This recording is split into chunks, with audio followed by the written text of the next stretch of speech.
মন নিয়ে আপনাদের সামনে আমরা উপস্থিত হয়েছি। তো আমাদের উদ্দেশ্য আমরা সবাই জানি, আমাদের প্রিয় নেত্রী, এই বাংলাদেশের মাতৃ সমতুল্য একজন নেত্রী, সে মারা যাওয়ায় আমাদের ভিতরে যে শূন্যতা সৃষ্টি হয়েছে, তো আল্লাহ পাক এই শূন্যতা আমাদের ভিতরে পুরা করবে কিনা এটা আমি আল্লাহ পাকের কাছে প্রার্থনা করি।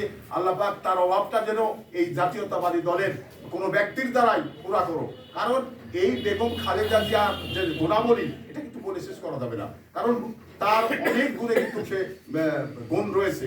তো সে জায়গা থেকে আমরা তার মানে স্মৃতিচারণ করার ক্ষেত্রে দু একটি কথা না বললেই না। তো আসলে এই বেগম খালেদা জিয়া উনি কিন্তু আপসহীন নেত্রী।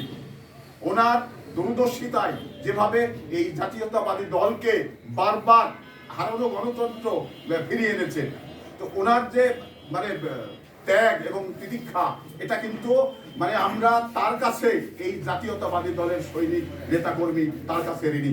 সে যে পথ আমাদের দেখিয়েছে এই পথেই আমি মনে করি সবাইকে অনুসরণ করতে হবে, অনুকরণ করতে হবে, এছাড়া কোনো মানে বিকল্প রাস্তা নেই। কারণ এই বেগম খালেদা জিয়া উনি কিন্তু মানে একাধিক খেতাবে কিন্তু ভূষিত হয়েছে তার আচরণে এবং তার সংগ্রামের মধ্য দিয়ে। তো যাই হোক, আমি আর বেশি কথা বলতে চাই না, সময় সংক্ষিপ্ত।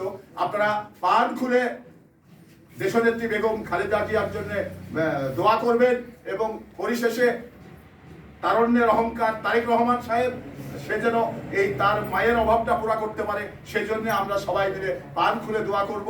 এখানে আমি আর বক্তব্য দীর্ঘায়িত করতে চাচ্ছি না। সর্বশেষে আমি আবারও বেগম খালেদা জিয়ার জন্য দোয়া চেয়ে তাকে যেন জান্নাতবাসী করেন এই প্রত্যাশা ব্যক্ত করে বিদায় নিচ্ছি। আসসালামু আলাইকুম।